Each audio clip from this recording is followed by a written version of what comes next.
ইসরায়েলের প্রধানমন্ত্রী বেনিয়ামিন নেতানিয়াহুর ক্ষমতাসীন জোট থেকে বেরিয়ে গেছে অন্যতম শরিক কট্টর ডানপন্থী দল ইউনাইটেড তোরাহ জুডাইজম।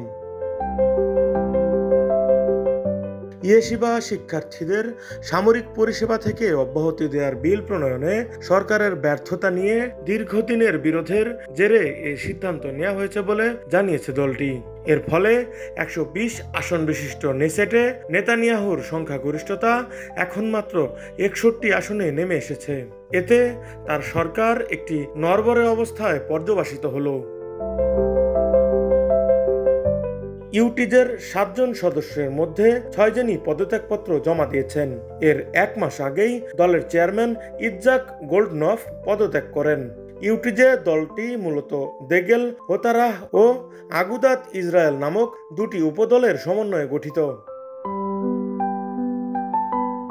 দেগেল হোতারাহ এক বিবৃতিতে জানিয়েছেন, তাদের প্রধান রাব্বিদের সঙ্গে আলোচনার পর এবং সরকারের পক্ষ থেকে পবিত্র ইয়েশিবা শিক্ষার্থীদের অধ্যয়নের মর্যাদা নিশ্চিত করার প্রতিশ্রুতি বারবার লঙ্ঘিত হওয়ার কারণে তাদের সংসদ সদস্যরা জোট ও সরকার থেকে পদত্যাগের ঘোষণা দিয়েছেন।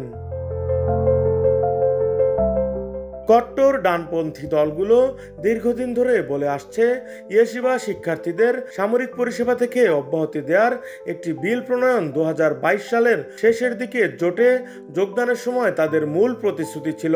এই বিল পাস না হওয়ায় তারা বারবার জোট ছাড়ার হুমকি দিয়ে আসছিল। ইসরায়েলে সামরিক পরিষেবা বেশিরভাগ তরুণ ইসরায়েলির জন্য বাধ্যতামূলক হলেও কট্টর ইহুদিরা দীর্ঘকাল ধরে এই পরিষেবা থেকে অব্যাহতি পেয়ে আসছে। তবে গত বছর সুপ্রিম কোর্ট প্রতিরক্ষা মন্ত্রণালয়কে এই প্রথা বন্ধ করে সেমিনারি শিক্ষার্থীদের সামরিক বাহিনীতে অন্তর্ভুক্ত করার নির্দেশ দেয়। গাজায় চলমান যুদ্ধের মধ্যে এই অব্যাহতির বিষয়টি ইসরায়েলে একটি অত্যন্ত সংবেদনশীল ইস্যুতে পরিণত হয়েছে।